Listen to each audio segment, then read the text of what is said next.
universo mecánico y más allá. Las ecuaciones de Maxwell.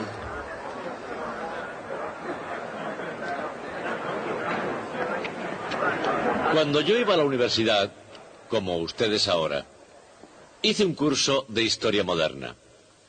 Y en una de las clases dijo el profesor: y con esto damos por terminado el siglo XIX. Alcé mi manita con timidez y le dije: señor profesor, entonces éramos muy respetuosos, le dije: señor, usted ha dedicado 2 semanas a explicarnos la teoría de la guerra en el siglo XIX y no ha dicho ni una palabra sobre las teorías de James Clerk Maxwell. Esa teoría de la guerra en el siglo XIX es un tema de significación poco duradera, mientras que lo que hizo Maxwell afecta cada día de nuestras vidas. ¿No le parece que es una extraña distorsión sobre lo que es importante en historia? Después de todo, quizá no fuéramos tan respetuosos. Quizá molesto, o tal vez picado por mi pregunta, demostró que sabía quién era Maxwell y explicó brevemente a la clase lo que había hecho. El punto es que la historia de la ciencia es la hijastra de la profesión de historiador. La mayoría de los historiadores la ignoran precisamente porque no la entienden. Son como esos que buscan las llaves debajo de la lámpara porque es donde hay luz, aun cuando las hayan perdido en otra parte. Bien, les diré lo que voy a hacer yo. No les voy a decir ni una sola palabra sobre la teoría de la guerra en el siglo XIX. Lo que voy a hacer es hablarles sobre las bellas teorías de James Clerk Maxwell.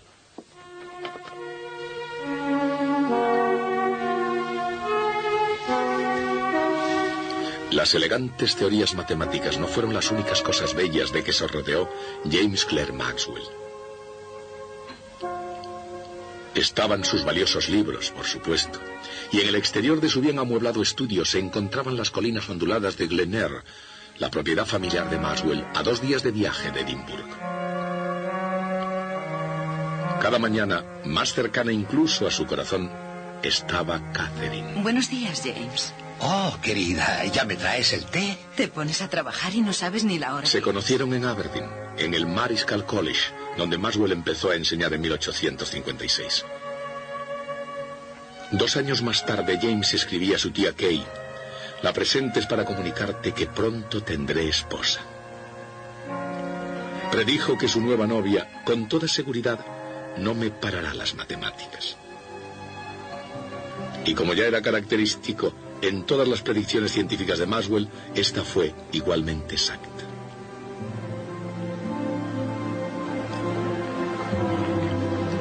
Maxwell no fue, por supuesto, el primero en hacer predicciones correctas sobre los profundos misterios de las fuerzas naturales. 2 siglos antes, Isaac Newton ya había escrito un libro sobre el tema, pero tuvo que expresarse en términos de acción a distancia.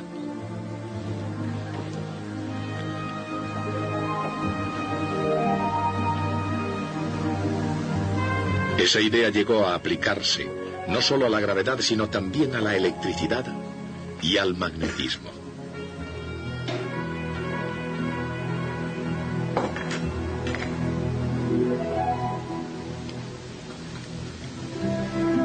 Después, en la década de 1830, pisando los talones a los franceses Coulomb y Ampère, y sobre todo siguiendo la pista de Hans Christian Ørsted, apareció Michael Faraday. Se sentía fuertemente atraído por la electricidad y el magnetismo, y en agosto de 1831 ya tenía claro cuál iba a ser su camino. Faraday, tomando las cosas donde Ørsted las había dejado, confirmó que una corriente eléctrica puede producir un campo magnético. Y yendo más lejos todavía, demostró también que un flujo magnético variable puede crear una corriente eléctrica.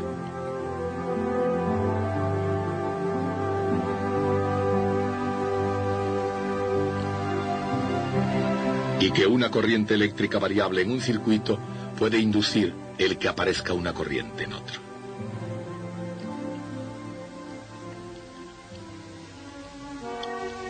¿Este, James? Sí, ese, el libro de Faraday. Después de eso, y especialmente a la luz de descubrimientos similares del americano Joseph Henry, el principio de inducción en la naturaleza de la electricidad y del magnetismo estaba ahí porque el mundo científico pudiese contemplarlo. Y ciertamente en el interior de la casa de Maxwell, el libro de Faraday, Investigaciones experimentales en electricidad, era considerado como el texto definitivo.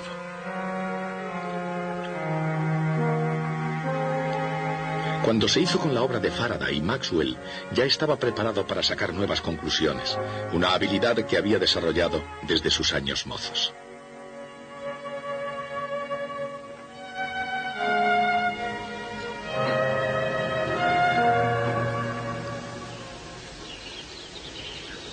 Cuando era estudiante en Cambridge, el profesor de matemáticas de Maxwell hizo la siguiente observación: parece imposible que él piense algo incorrecto en temas de física.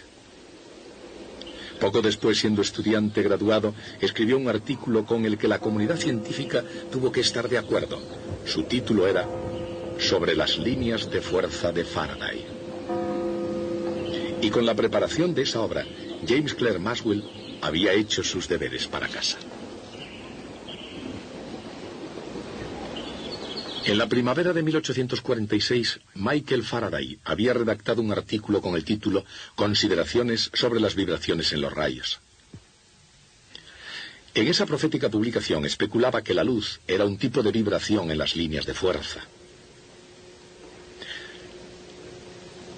Sabemos que las líneas de fuerza, escribía, conectan partículas y también masas de materia. En otras palabras, en la imaginación de Faraday, las cargas eléctricas estaban ligadas por líneas de fuerza en el espacio vacío. Sin embargo, aun cuando su idea era fácil de ver con el ojo de la imaginación, introducía una fascinante cuestión científica. ¿Una carga vibrando haría vibrar también a las líneas de fuerza? En este punto, Faraday debió haber imaginado que cada línea se comportaría como si fuera una hilera de osciladores mecánicos unidos.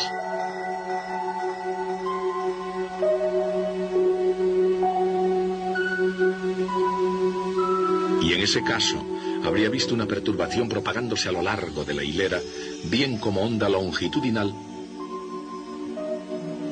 bien como onda transversal.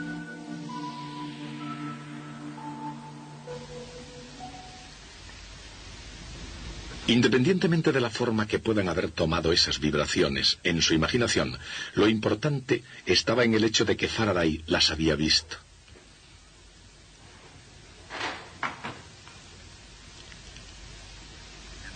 Y entre líneas, en alguna parte del libro de Faraday, Consideraciones sobre las vibraciones en los rayos, James Clerk Maxwell descubriría su teoría electromagnética de la luz. Sin embargo, antes de poder leer lo escrito por Faraday para posteriormente refinarlo y pulirlo con sus elegantes matemáticas, Maxwell tuvo que descifrar una pista decisiva. Encontró una velocidad muy significativa relacionada con las fuerzas de la electricidad y del magnetismo. Cada onda tiene una velocidad característica que depende de lo que la hace viajar. Por ejemplo, en aguas profundas, la velocidad de las olas depende de la aceleración de la gravedad y de la longitud de la ola.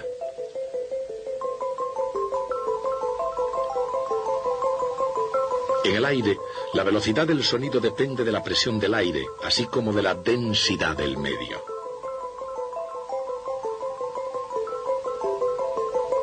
Y para los osciladores conectados, la velocidad viene dada por la constante del muelle, la masa y la distancia entre los osciladores.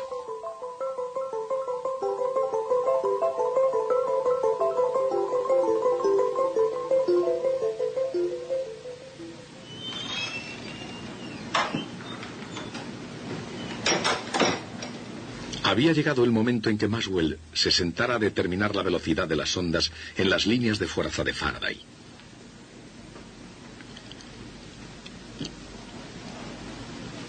Desde la perspectiva matemática de Maxwell, las líneas de Faraday eran una expresión de la naturaleza, 1 dividido por r al cuadrado, de las fuerzas de la gravedad, de la electricidad y del magnetismo. Y al mismo tiempo cada una de ellas tiene una constante específica. Y al caer en unas manos científicas adecuadas, esos hechos llegaron a convertirse en lo siguiente. Puesto que las fuerzas fundamentales de la electricidad y del magnetismo no son independientes, la constante eléctrica K sub E y la magnética K sub M deberían estar relacionadas. Pero la cuestión es, ¿cómo? El cociente K sub E partido por K sub M tiene por unidades metros al cuadrado dividido por segundos al cuadrado.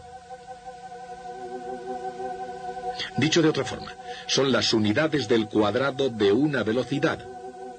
¿Pero de qué velocidad? Su cuadrado es 9 por 10 elevado a 16 metros al cuadrado dividido por segundo al cuadrado. Dividan la constante eléctrica entre la constante magnética. Y ahí está, la velocidad de la luz.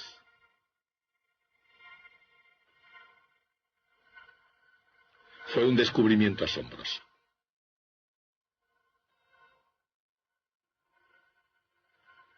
Después de 50 años de minucioso examen científico en otros lugares, James Clerk Maxwell vio la luz y encontró su velocidad en las fuerzas de la electricidad y del magnetismo.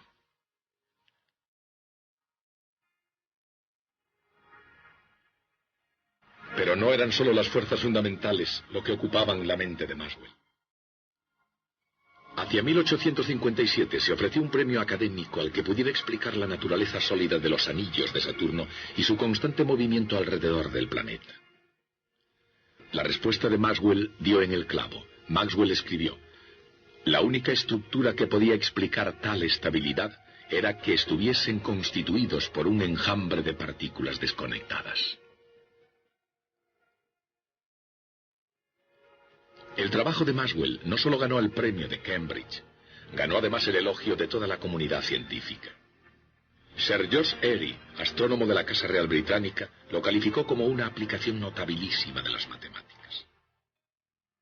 Quizás, porque una buena acción merece una recompensa, Maxwell puso sus ojos enseguida en otras partículas, además de las de los anillos de Saturno.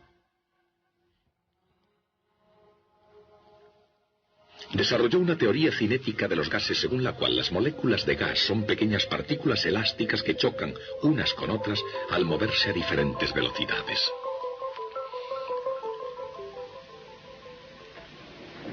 Maxwell pensaba que toda investigación en física debería avanzar basándose, según sus palabras, en principios estrictamente mecánicos.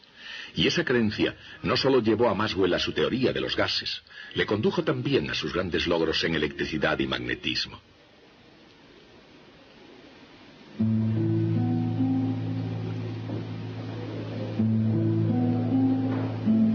Para continuar su investigación, el matrimonio Maxwell se trasladó a Kensington, en Londres, en el año 1860. En el King's College, durante 5 años fue fecundo, tanto en la teoría cinética de los gases como en electricidad. Y aquí, en la Royal Institution de Londres, Maxwell conoció finalmente a Faraday. Faraday, como recordarán, había visto la electricidad en términos mecánicos, no solamente como una idea que estaba en armonía con la acción a distancia de Newton, sino como algo de líneas físicas, una estructura sólida de fuerzas que irradiaba a través del espacio.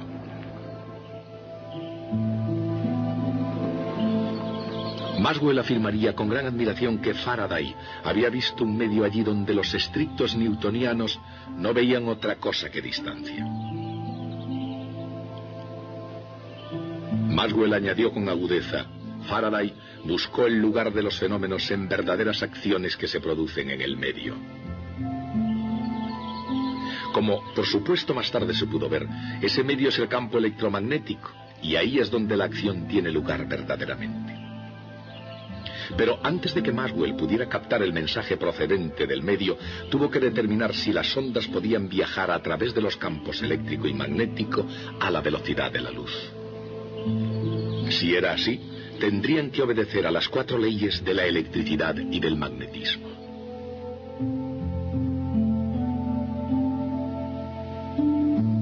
El flujo eléctrico a través de cualquier superficie cerrada es igual a 4pi por K sub B multiplicado por Q. O Q dividido por epsilon sub 0, donde Q es la carga total encerrada por la superficie.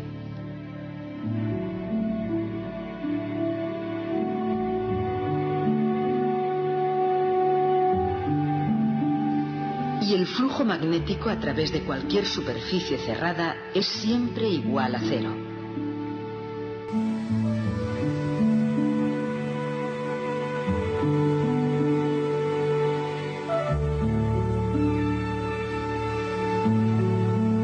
Estas son las leyes de Gauss de la electricidad y del magnetismo.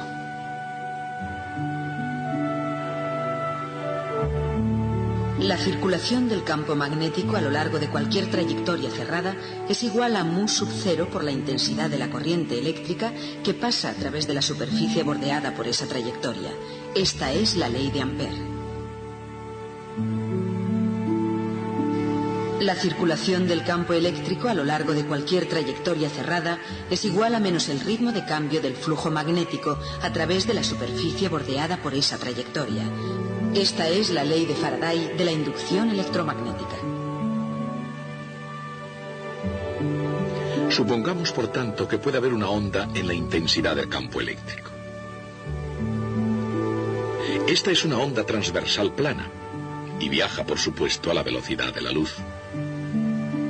Pero consideremos el campo en cualquier instante.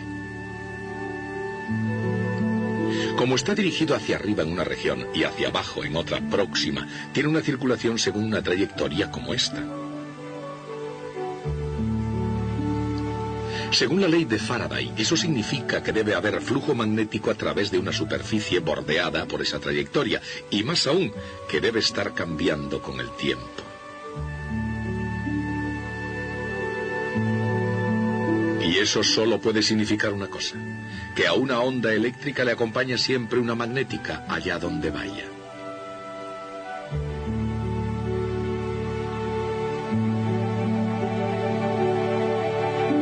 Pero, y aquí está el punto decisivo del problema, a su vez eso significa que en cualquier instante hay una circulación del campo magnético según esta trayectoria. Y según la ley de Ampère, eso solo puede ser verdad si hay una corriente a través de la superficie que bordea dicha trayectoria. Pero en el espacio vacío no hay materia ni corrientes eléctricas, así que no hay manera de escaparse del hecho de que, según las leyes de la electricidad y del magnetismo de los tiempos de Maxwell, no podría haber absolutamente ninguna ondas electromagnéticas en el espacio.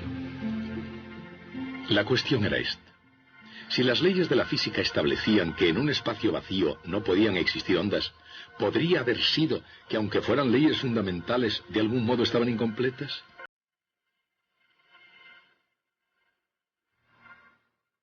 Maxwell se dedicó a examinar las leyes fundamentales de su época y obtuvo un gran triunfo al encontrar la pieza que faltaba.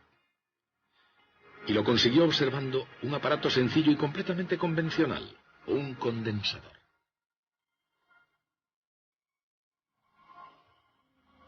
La circulación magnética a lo largo de cualquier trayectoria depende de la corriente eléctrica que atraviesa la superficie bordeada por dicha trayectoria. La única manera de estar seguro de que la corriente va a través de esa superficie es imaginando una membrana bordeada por la trayectoria. La corriente entonces deberá pasar a través de la membrana independientemente de la forma que tenga esta.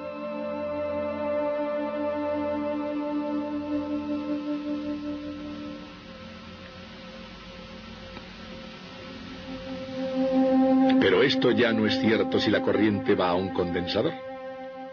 Entonces, aun cuando hay una corriente que circula, no puede haber ninguna a través de la membrana. Si eso es así, ¿a qué es igual la circulación magnética? Buscando una respuesta a esa pregunta, tomó una página del libro de Faraday. Cuando el flujo magnético varía, crea una circulación eléctrica. Y luego, según su costumbre, miró las cosas desde el otro lado. ¿Puede la variación del flujo eléctrico, se preguntaba, crear circulación magnética? La respuesta prometía una solución al problema del condensador.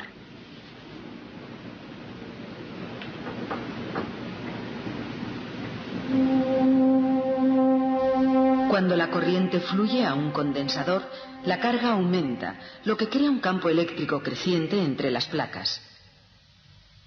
El flujo eléctrico a través de la membrana se puede deducir a partir de la ley de Gauss, imaginando una superficie cerrada.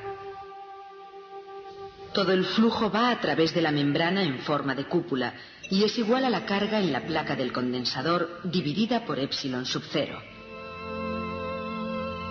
El ritmo de cambio del flujo eléctrico se puede hallar diferenciando ambos miembros de la ecuación y viene dada simplemente por la corriente que circula por el hilo. En otras palabras, epsilon sub 0 multiplicado por el ritmo de cambio del flujo eléctrico a través de la membrana con forma de cúpula es lo mismo que la intensidad de la corriente eléctrica a través de la membrana plana.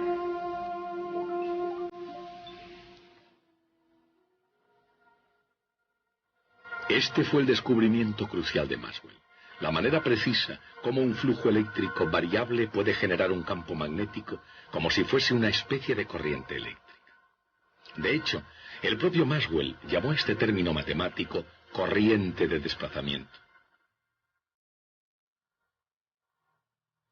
Dicho de otro modo, la circulación magnética a lo largo de una trayectoria cerrada viene dada no solo por la corriente eléctrica a través de la superficie bordeada por dicha trayectoria, sino también por el ritmo de cambio del flujo eléctrico a través de dicha superficie. Así es como Maxwell completó las leyes de la electricidad y del magnetismo.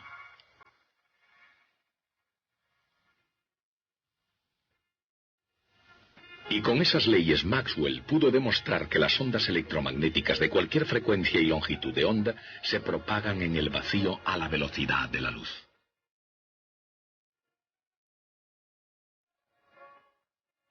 El descubrimiento de Maxwell, que en aquel momento parecía puramente teórico, llevaría a que las imágenes y sonidos del siglo XX se irradiasen a través del espacio no solo en forma de luz visible, sino también como ondas radiofónicas, microondas y ondas de todo el espectro electromagnético.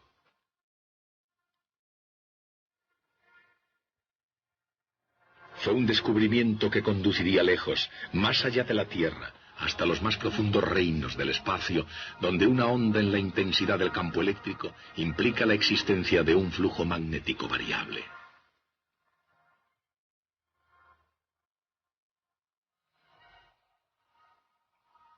Eso significa que hay ondas en el campo magnético. Y eso es posible cuando hay variación de flujo eléctrico.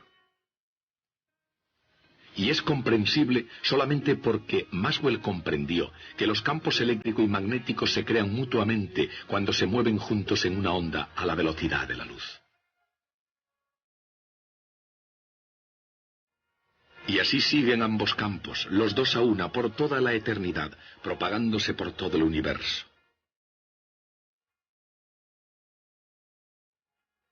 Y en esa luz, siempre a la velocidad de la luz, uno puede ver finalmente el poder y la gloria de las ecuaciones de Maxwell.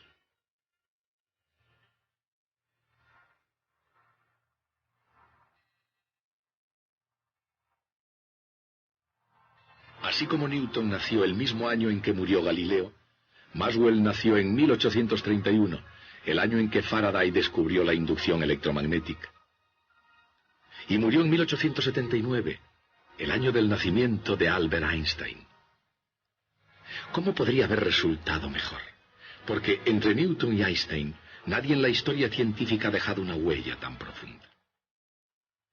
Maxwell se adelantó al perfeccionar y redefinir las leyes fundamentales de la naturaleza, y en ese proceso construyó un puente hacia la física moderna. Lo cierto es que Maxwell era una de las mentes mejor dotadas que la raza humana pudo producir durante el siglo XIX, y eso combinado con su espléndida educación de Cambridge hizo posible que pudiera lograr todo lo que se proponía. No les he dicho nada de su sentido del humor, aunque en una ocasión hace bastante tiempo les leí uno de sus poemas cómicos sobre la Compañía Telegráfica del Atlántico. Hoy me gustaría leerles un trocito de otro de sus divertidos versos. El poema está en este libro, que es muy antiguo, pero de mucho valor. No quisiera manosearlo demasiado, así que arrancaré las hojas. Así estoy más cómodo. Este es un problema para casa. La primera estrofa es el enunciado del problema.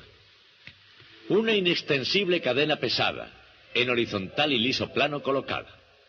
Dada una fuerza aplicada en A, buscad inicial movimiento en K. Se refiere a que hay una cadena sobre una mesa como esta, y que alguien tira de ella por un extremo. La pregunta es, ¿cómo empieza a moverse el otro extremo? Este es un ejemplo típico de problema extremadamente difícil e inútil por completo que los estudiantes de Cambridge deben tradicionalmente resolver. Bien, después de plantear el problema, enseña detalladamente cómo se resuelve. Así que les diré lo que me gustaría. Me gustaría que esta noche resuelvan los problemas que tienen para casa, que luego los versifiquen y me los traigan aquí el próximo día. Hasta entonces.